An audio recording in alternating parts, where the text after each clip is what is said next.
Hello viewers, good evening to all. Today we are going to discuss a very important topic, the fourth industrial revolution and its impact on teachers.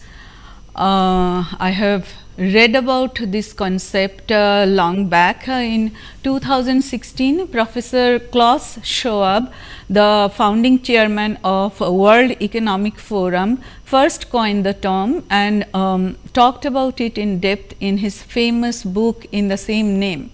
So, when I talk to other people or educationists, people in the leadership position, I often find that nobody is much aware of this particular issue, the problem which is going to affect everybody's life. So, I thought today when I am addressing the teachers who will take care of the very small children who are just going to start their lives, why not take up this topic, because it is going to affect our life, everybody's life at a very breakneck speed, and it's almost time that all the changes that has been brought by fourth industrial revolution is just there. It is already there, many of them are already there. So,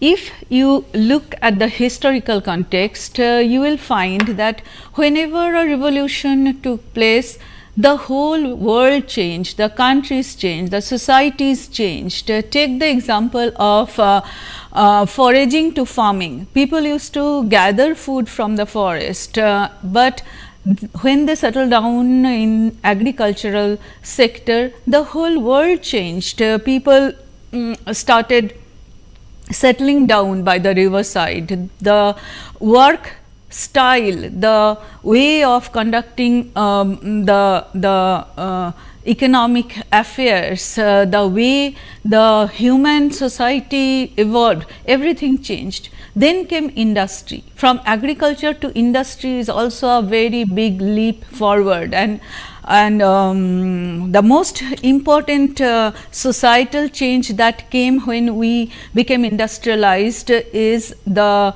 setting up of schools, because the discovery of light bulbs required more laborers to work, and the women started working who were the basic or primary caregivers to children.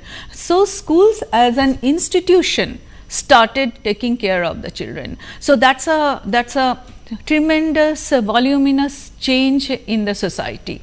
Then think about the changes to in communication and transport system of late. So, from physical industries we moved to digital industries, digital technology, and things changed so much. The pace, the fast movement of people and goods from one place to another, the way we communicate, the whole world is at the tip of your finger.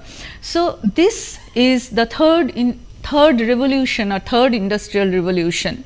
When we are talking now about fourth industrial revolution, it is also driven by technology. Then why we are not calling it a continuation of the third industrial revolution? Why are we talking it as a fourth industrial revolution? If you look at the characteristics of this fourth industrial revolution, you will see it is different from the third on 4 counts. First, the velocity. The technologies are changing at exponential rather than in linear pace, and each technology begets newer technologies. Then we talk about the breadth and depth of this revolution. It builds on digital revolution and combines multiple technologies, which leads to unprecedented paradigm shifts in economy, business, society, and individuals. It is not only changing the what and how of doing things, but also who we are. Also look at the system's impact. It involves transformation of the entire systems across and within countries. companies and societies as a whole. So, it is not only the change at one place, confined at one place, but the whole systems are changing, not only in one country or in one part of the world, but it is changing all over the world, in all countries, not only in one company or one industry, one society or another, they are changing across and within. So, in that sense, it is no longer the third industrial revolution, and it has been termed as the fourth industrial revolution. What are the characteristics of this?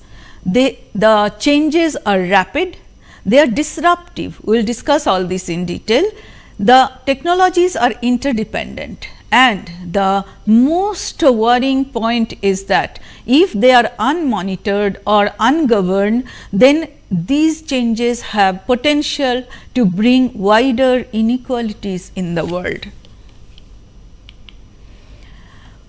So, we should know that how we can be caught in the whirlwind, and what is one's role and position in the process, how to make a safe journey through it and come out a winner, what steps and decisions to take to keep oneself relevant in the context of AI and IoT, nanotechnology and 3D printing, material sciences and quantum computing, and things like that in the 21st century. And in the end, what all can be done to harness the pace of these emerging technologies for the common good. Now, look at the topic and look at yourselves. So, you are all going to be teaching small children. So, the role of an educator is crucial in this context, as they are the ones to guide the children to walk the right path. The first step for a teacher is therefore to know and understand these breakthroughs and stay updated about new changes. It may not be covered in your syllabus, but you have to know it on your own, in your own interest and in the interest of the children that you are going to take care of. We should know it for ourselves, for people we who do work with. So, it is very important to first know about the changes. The fourth industrial revolution is driven by three mega trends. Mega trends means the trends are huge. They are physical mega trends, digital mega trends and biological mega trends. When we talk about physical mega trends, all of you are aware of a lot of things that I am going to talk about in this section. First, you have heard about autonomous vehicles. People are talking about buying cars which will not be requiring any driver. Already you have the automatic vehicles where you won't have to change the gears. So, this is very new, and it has come to the market as a form of a physical mega trend. Then we talk about 3D printing. 3D printing is known as additive manufacturing. If you have seen a 3D printing machine, you will see they keep on adding layer over layer. That is why it is called additive printer. And what are not being printed by the 3D printing, even some manufacturing the parts of a construction site, manufacturing of different body parts, all these things have already started with the help of 3D printing. And you know, we are also heading towards 4D printing. 4D printing technology will manufacture items which will be adaptive to their surrounding climates and the conditions around them. First, when I read about 4D printing, I was thinking we can have only 3 dimensions, but what can be 4D printing? Then I got to know that it will be the technology which will manufacture items which will be adaptive to their surrounding climates and other conditions. Then we come across advanced robotics. Robotics have started working autonomously by acquiring information remotely via clouds. All of you talk about clouds today, but say 10 years back, 15 years back, it was a very novel concept. Nobody knew about cloud computing. But now when the robotic science has advanced, there the robots will not necessarily be trained by people. They will be learning automatically and will be working automatically by acquiring information remotely via clouds. There is biomimicry, that means the physical science will copy the nature, and this biomimicry in the structural and functional designs of the robots and use of advanced sensors have also enabled the robots to understand and respond to their environment faster. Now, a lot of new materials are coming. Materials, you understand that the things with which we manufacture different goods, we construct different items. So, there are coming lighter, stronger, recyclable and adaptive materials. We have materials now which will self clean and self heal. We have metals with memory that revert to their original shapes, crystals and ceramics that turn pressure into energy.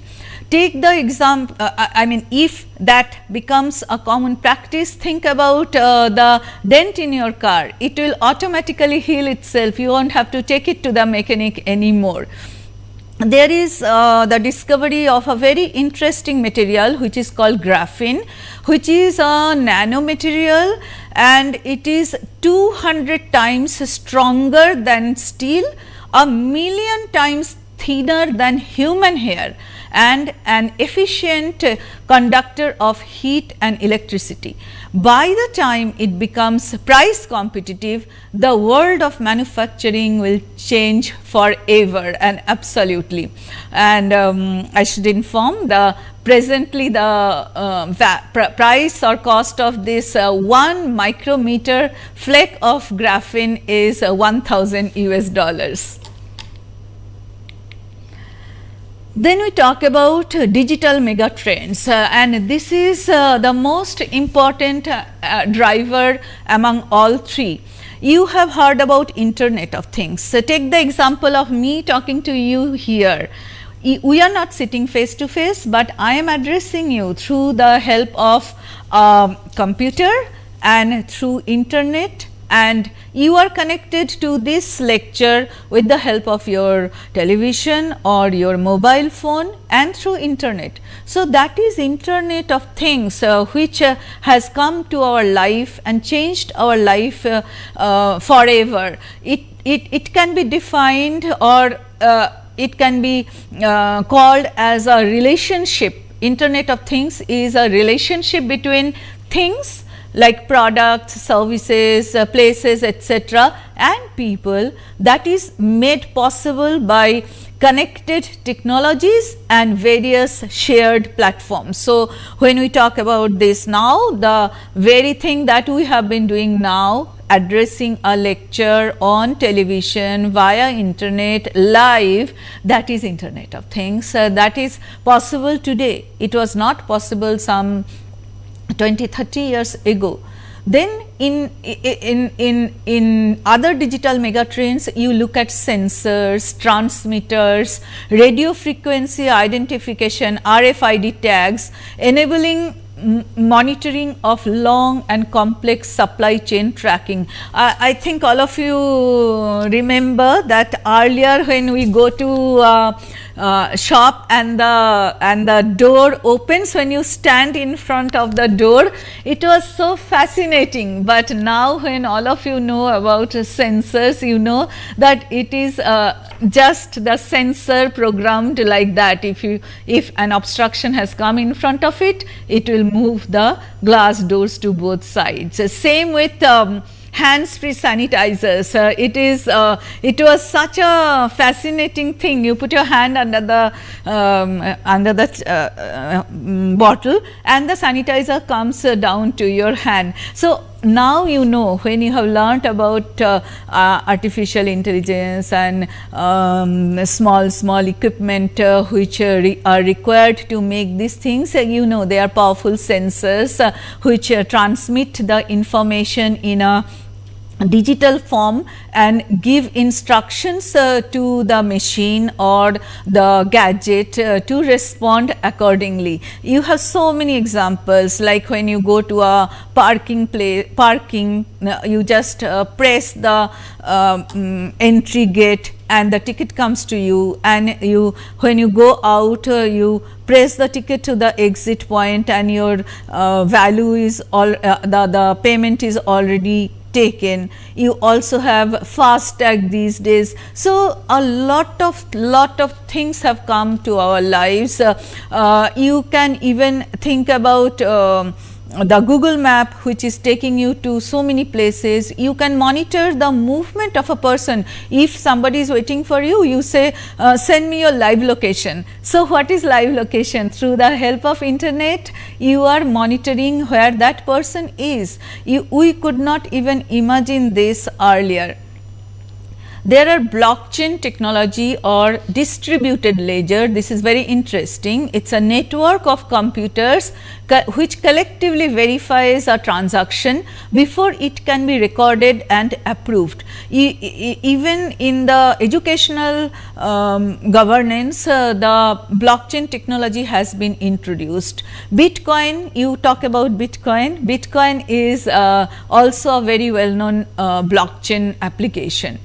Then you have on-demand economy or sharing economy. I have to hail a cab. Earlier you had to take the number of that taxi stand and call that person. Today you have the app on your mobile phone. You see on the Uber app if a cab is available and you book it online. And if you look at this Uber cab person, he may not be the owner of the vehicle, and you are also not the owner of the vehicle, but he is driving you to your destination. So you are using the vehicle, he is also using the vehicle. You are using it for communication, he is using it for earning his income, and this car is owned by somebody who is the owner of this vehicle, but he does not use it. So it is the charm of on-demand economy or sharing economy. All of you know about Airbnb. There also you are using somebody else's home or house, and you are booking them through different other online apps, etc. Then you many of you have started wearing smartwatch. You have a number of wearables these days, and they lead to a digitized self. Whether you drank enough water today or you have walked 6,000 steps, your watch is prompting you, your mobile phone is prompting you. Whether your BP has gone up, the doctor is monitoring it remotely just with the help of a small gadget attached to your body. So all these are the digital mega trends. It's not that one or two people are using it, it has become part of our society. If we think about biological mega trends, then there are synthetic biology, then there are DNA writing, genetic markers, gene editing. These are very specialized areas of biology, but they are going to impact people's lives in a big way. Like take the example of synthetic biology, that the item will have so much similarity with natural biological things that you may not be able to differentiate between the two. Gene editing may edit the bad gene out of a baby or embryo's system. So suppose a person has some hereditary disease. So, that with the help of gene editing we can change. Even the eye color or other genetic traits can be modified by gene editing. Different diseases can be controlled or can be removed from the embryo with the help of gene editing. DNA writing, genetic markers, these are revolutionary developments in the field of biology. Then you may ask that when will it happen? But friends, they have already started happening. If we talk about the tipping point refers to the threshold point from where the trend becomes epidemic like, means do not get scared by the word epidemic. Epidemic like is when everybody is getting affected by it. It is it's a higher version of fashion. When something comes in fashion, everybody starts using it. Epidemic like fashion refers to the tipping point. So, when things move rapidly in geometric progression.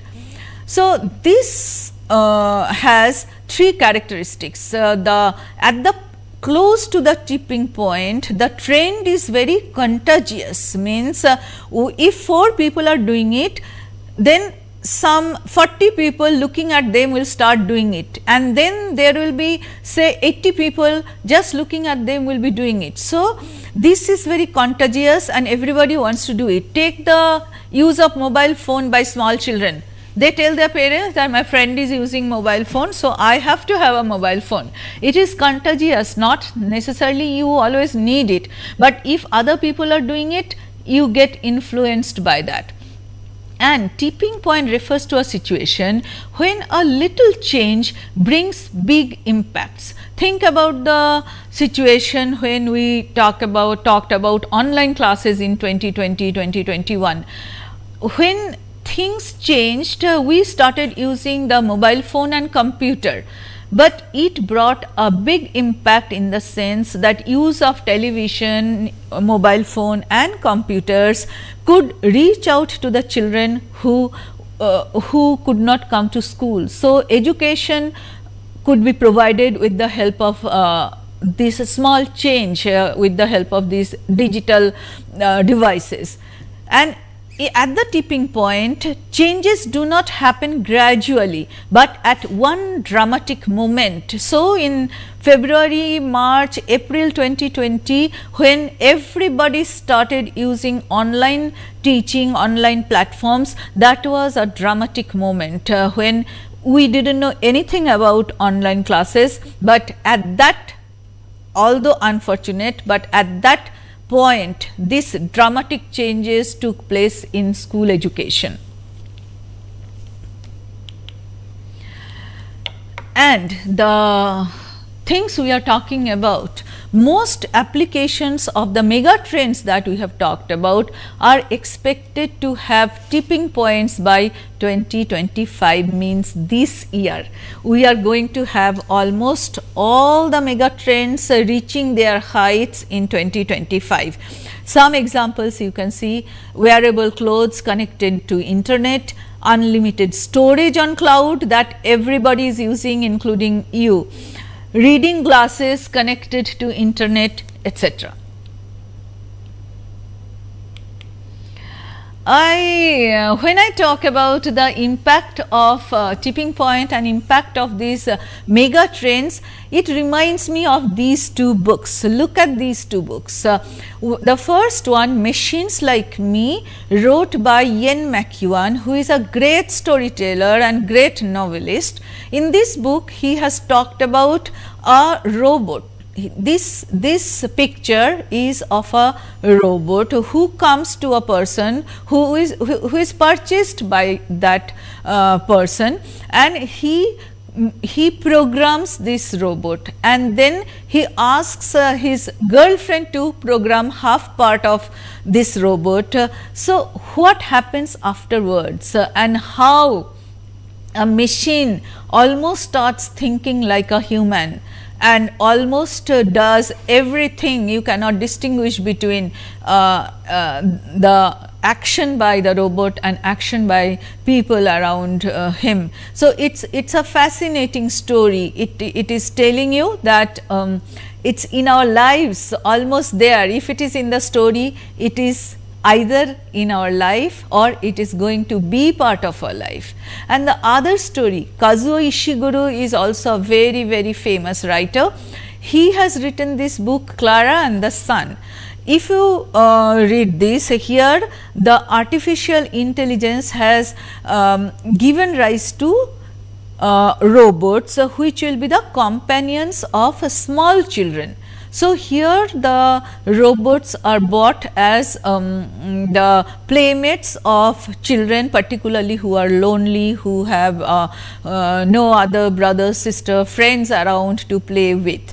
Now, when Clara, the robot, she goes to the girl who is supposed to be, whose companion she is supposed to be. That girl was very ill and it was a terminal stage. So, a very interesting thing here is that a scientist was creating a model of that ailing child, and the parent has the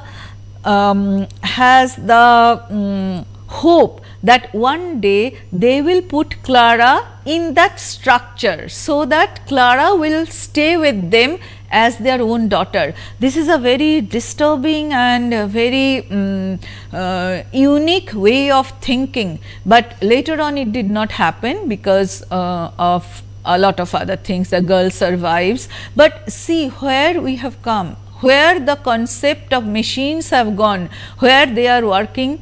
They will be working as the companions of lonely people. They even in the Machines Like Me book, they talk about even the robots are having depression. So it's a very interesting and interesting world that we are going to be into. We'll take a short break, and after that we will get back to discuss the impacts more of how the mega trends and how these trends are going to impact our lives at a breakneck speed. So, see you after the break.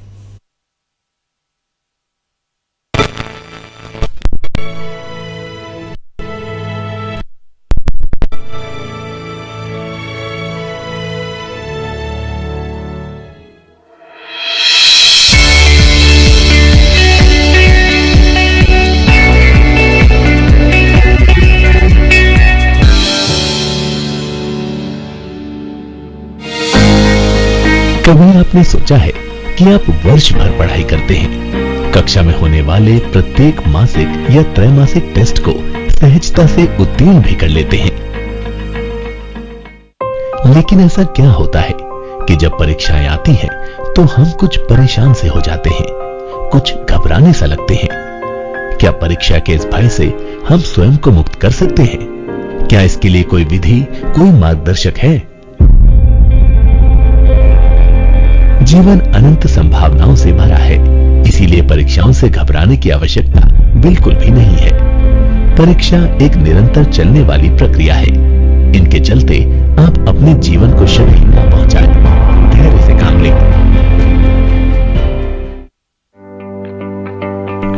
जब हम हंसते मुस्कुराते हैं तो अपने आप हम सहज और तनाव मुक्त हो जाते हैं। इसीलिए परीक्षा के समय हमेशा प्रसन्न चित्त रहिए, चिंता छोड़िए और चुनौतियों से लड़िए। समय सारणी बनाकर नियोजित रूप से परीक्षा की तैयारी करिए। समय का प्रबंधन और सदुपयोग करना सीखिए। तनाव मुक्त हो जब हम परीक्षा में स्वयं से ही अनुस्पर्धा करते हैं, तब हम निश्चित ही बेहतर कर पाते हैं। इसी बेहतर को करने में NIOS की परीक्षा प्रणाली शिक्षार्थी का सतत सहयोग करती है। समय प्रबंधन के लिए शिक्षार्थी पूर्ण रूप से स्वतंत्र रहता है। वर्ष में 2 बार होने वाली मुख्य परीक्षाएं इसमें बहुत सहयोग करती हैं। इसके अतिरिक्त कभी भी परीक्षा देने की सुविधा शिक्षार्थी को बारंबार उनके समयानुसार परीक्षा देने के अवसरों को बढ़ा देती है। परीक्षा की तैयारी पूरी होने पर ही NIOS का शिक्षार्थी परीक्षा देता है। अर्जित अंकों का ट्रांसफर ऑफ क्रेडिट, 5 वर्षों में 9 बार परीक्षा के अवसर, दिव्यांग शिक्षार्थियों को अतिरिक्त समय व सह लेखक की सुविधा, मूल्यांकन में गोपनीयता के लिए बारकोड व OMR का उपयोग, क्षेत्रीय भाषाओं में उत्तर लिखने की स्वतंत्रता देशव्यापी शिक्षार्थियों को NIOS द्वारा दी जा रही है। माननीय प्रधानमंत्री श्री नरेंद्र मोदी जी की अनुपम कृति एग्जाम वॉरियर्स निश्चित ही प्रेरणा बोध से भरी है। आप भय मुक्त होकर पढ़ाई करते रहें। लगातार अध्ययन से आप अवश्य अपने स्वर्णिम भविष्य का निर्माण कर पाएंगे।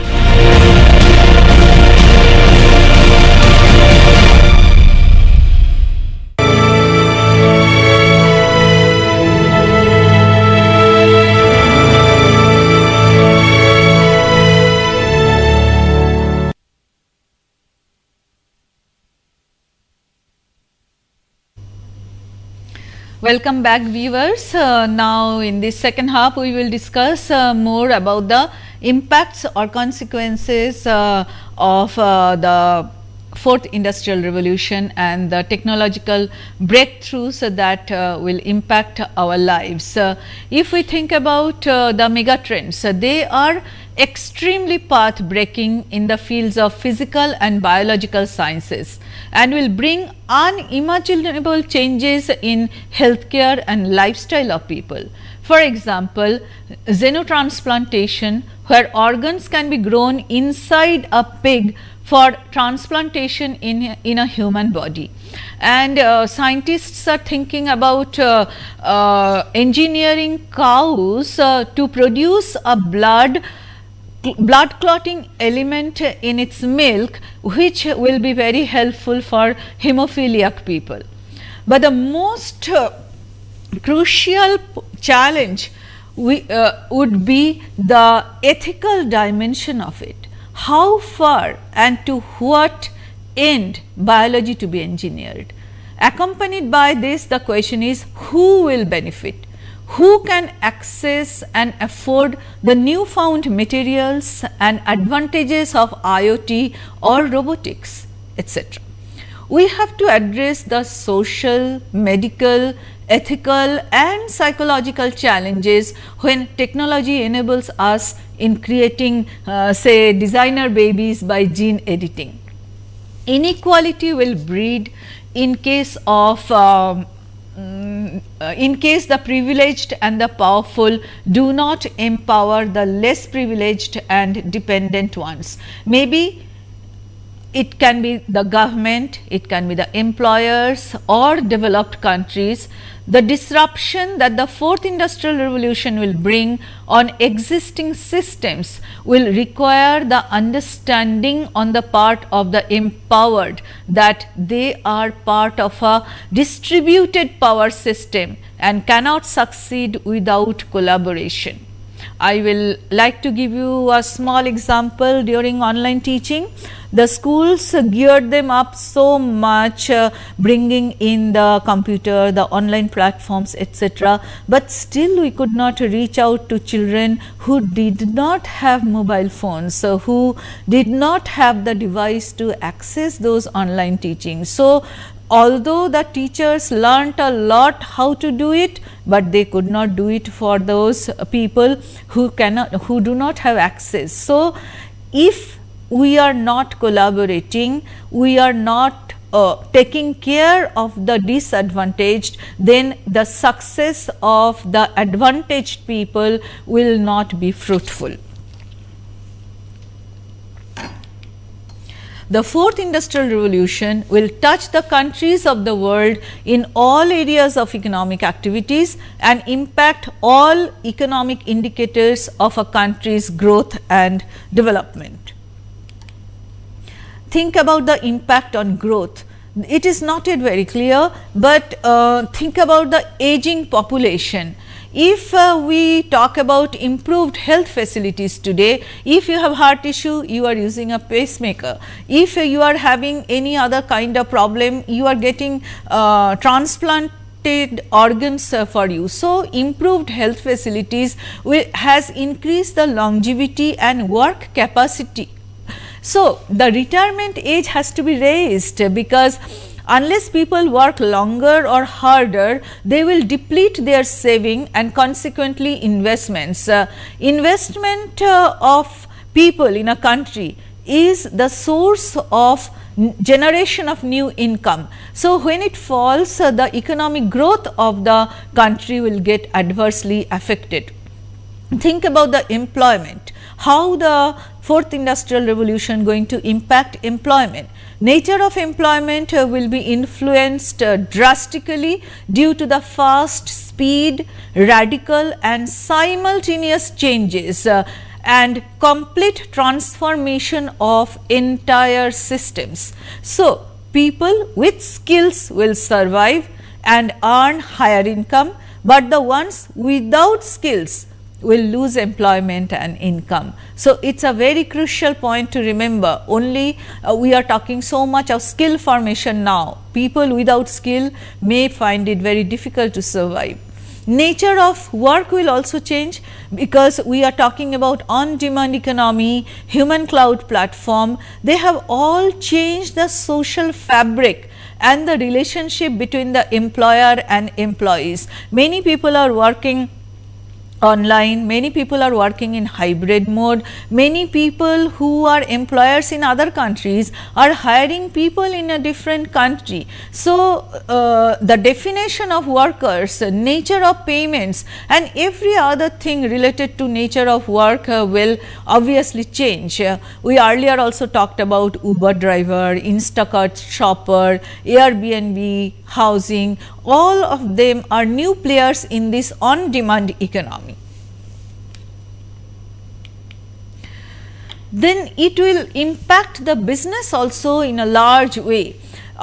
We often have seen that business does not bother what the customers want, but that time has changed. Now, customer experience will remain a crucial focus point for all businesses. They will be creating products keeping in mind customer experiences. The word customized production will be very crucial in today's time in business. Big data, you hear about big data.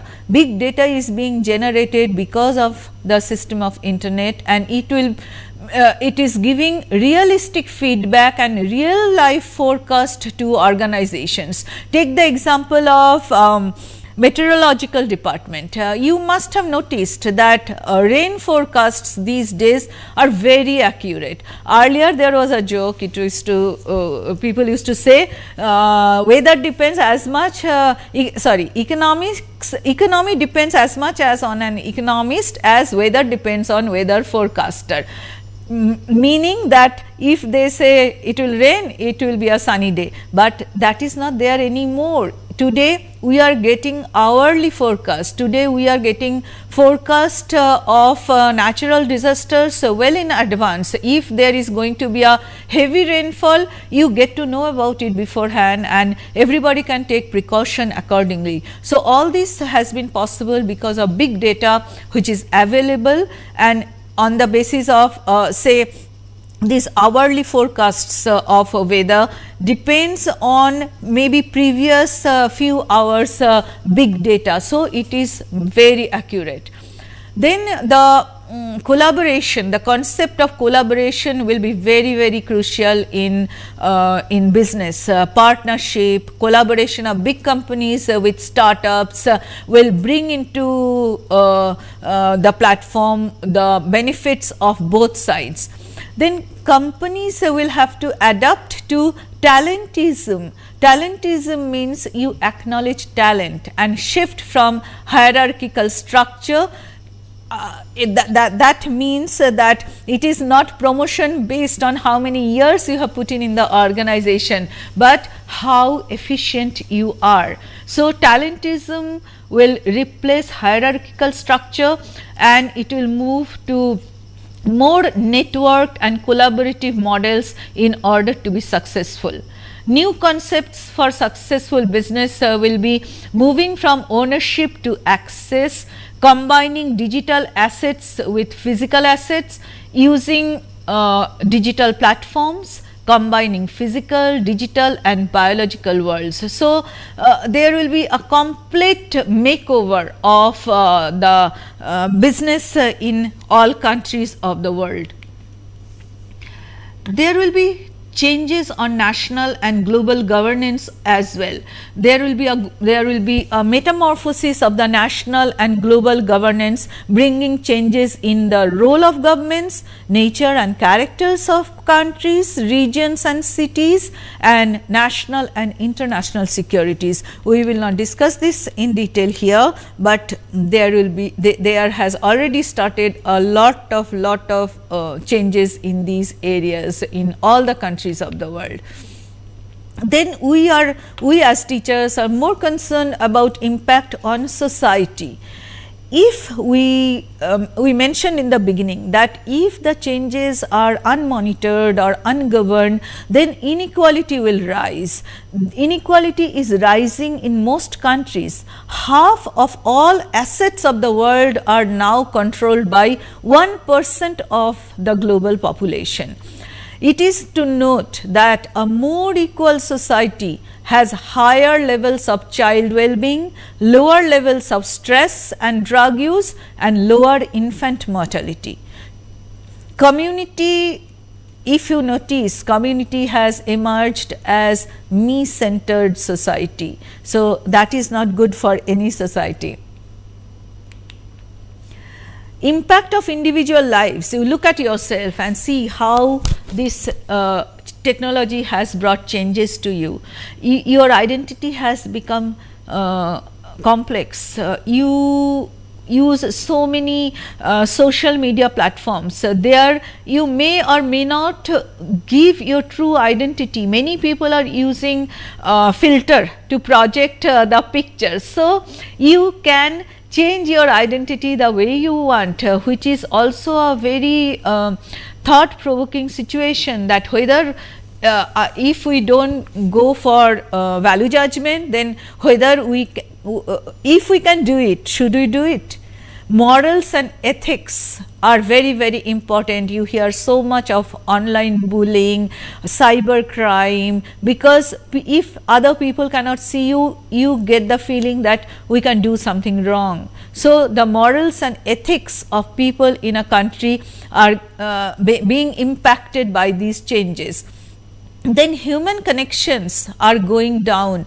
If you think about, say, your parents' time, 40 years back, the phone was not there that much, and people will just show up. Your friends and relatives will just show up, and you will also welcome them with a smiling face. But today, we do not even knock at our neighbor. We are connected to them with social media. We call everyone or drop a message if we have to visit someone, and hardly we visit our friends and neighbors these days. So, digital connectivity has reduced physical human interactions. Research found 44% teenagers never unplug. You are always with your phone. 40% decline in empathy among college students.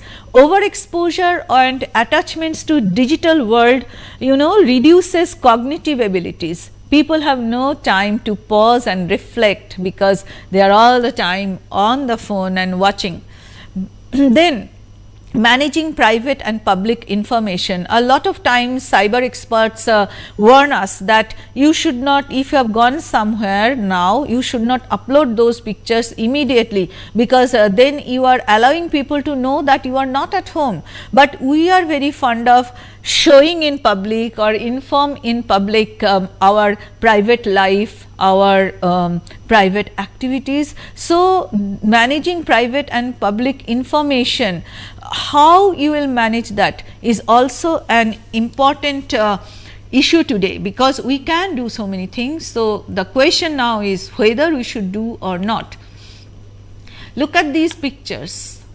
These are the things most of you have already been using. These are the outcome or things whose tipping points are already there in the economy. These are the advertisements of these things on the newspapers, and many people have already purchased them. what are the challenges you think before the people today?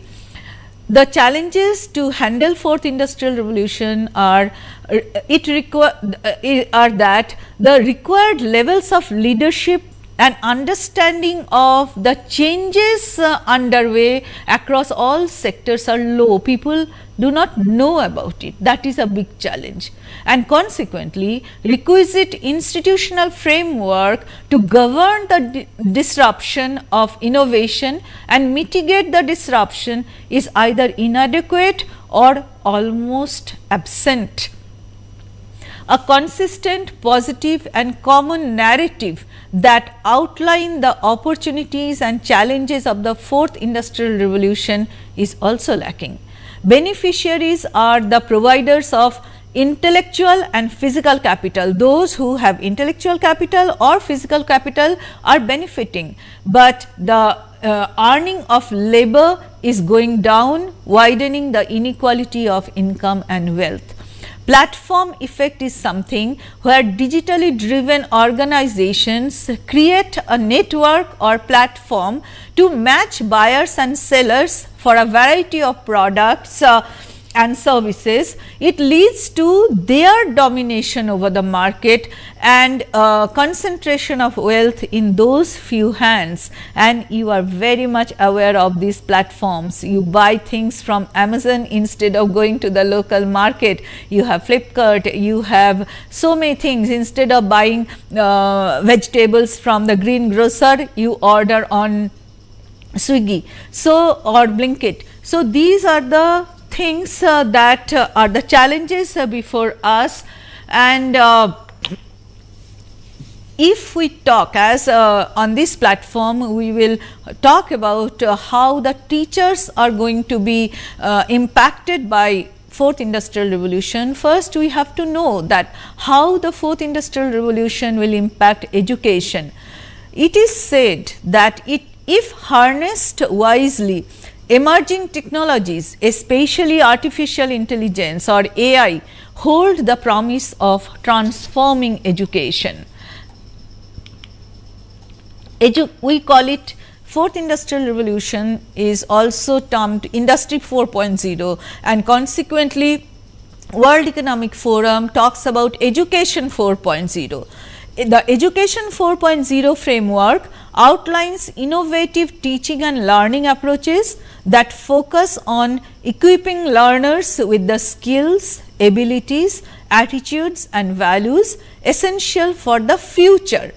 This framework emphasizes the critical transformations required in primary and secondary education to achieve improved educational outcomes and prepare students for the fourth industrial revolution. Education 4.0 has two important dimensions. If you look at the contents should be skill oriented, and if you look at the pedagogies, they should be innovative. So, let us see that in detail. If you talk about the content, in the content we talk about global citizenship skills, so that when you go to the workplace, you will be able to work at the global level, and then there will be a lot of other content related changes like teaching aids, innovative skills, etc. When we talk about the pedagogical changes, then you should know that today we have standardized learning, which is similar to all learners, but we should be able to move towards individual need based learning and personalized and flexible learning. We today are having learning only for those who have access to school building, but we should be able to access learning to everybody should have access to learning, and that should be therefore inclusive learning. Presently, we have process based education, we should have project based, problem solving method and collaborative and futuristic learning. Learning decreases over a person's lifespan today, but we should we will have to give lifelong learning with continuous improvement on skill formation. If you think about AI in education, you have been doing a whole lot of things with artificial intelligence in the field of education. Particularly, I like to mention these two, augmented realities and virtual realities. They are going to be part of the education system of the future of today. The difference between the two is that in augmented reality, you have used technology, I should rather say you have added technology to your real life, and in case of virtual realities, you are entering a virtual world with the help of some machines. So these are going to bring overwhelming changes in the field of education. What is the way forward? The fourth industrial revolution has unleashed new technologies and driving disruptions, but the challenges they pose are solely our own creation. Therefore, it is in our power to address them and mitigate them with the help of our collective wisdom. So, not only the government or civil societies, the individuals will have to play their roles in this process, and the very first step towards that is to create awareness, which we have been doing just now. To harness the disruption, we need to inculcate all four kinds of intelligence in our children. You are aware of these types of intelligences: contextual, emotional, and inspired, and physical. In case of contextual intelligence, the intelligence of mind, it tells us how we understand and apply our knowledge. Emotional intelligence comes from your heart, which tells us how we process and integrate our thoughts and feelings and relate to ourselves and to one another. Inspired intelligence is the intelligence of the soul, which tells us how we use a sense of individual and shared purpose, trust, and other virtues to effect change and act towards the common good. And physical intelligence is the intelligence of our body, which tells us how we cultivate and maintain our personal health and well-being, and that of those around us, to be in a position to apply the energy required for both individual and systems transformation. If you look at some elements of New Education Policy 2020, you will see that some additional points that the document has emphasized also talks about developing the child holistically, inculcating all those four kinds of intelligence in them. We have to make sure that we are to be served, not enslaved by technology, and the pioneers here have to be the ECCE teachers who initiate learning in the life of a person and guide them to walk the right path in the future. You can go through these references, which some of them which I have used in making this presentation, and thank you very much for attending this session. I hope you are now more knowledgeable about the fourth industrial revolution, and you will take it forward from here. Thank you.